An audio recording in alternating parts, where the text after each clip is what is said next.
Ce qu'il faut comprendre, c'est que les travailleurs, c'est la législation sociale qui ne protège pas les travailleurs. Ça, c'est ce que nous déplorons le plus et nous devons faire tout pour que cela soit corrigé. L'autre manquement, c'est le manque de moyens logistiques, le manque de moyens humains. Imaginez que les inspecteurs du travail, sur tout le territoire national, font moins de 150. Ça, c'est quelque chose à corriger tout de suite.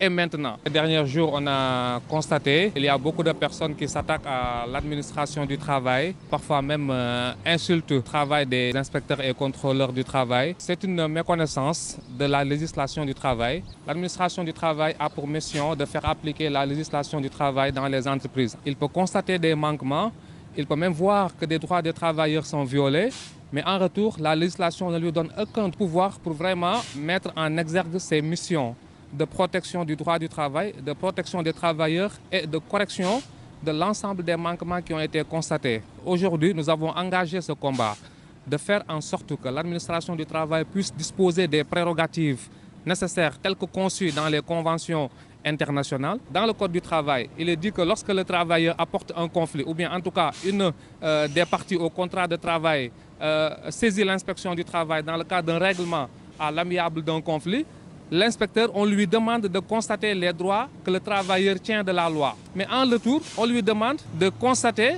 que les parties veulent se concilier ou pas. C'est paradoxal. Toi, tu n'as aucun pouvoir, tu laisses faire, tu transmets au tribunal. Et à partir de ce moment-là, le travailleur perd le contrôle de son dossier. Ça peut aller des années et des années sans pour autant que le tribunal puisse se prononcer. Cela veut dire que le travailleur sénégalais, en réalité, n'est pas protégé par la législation.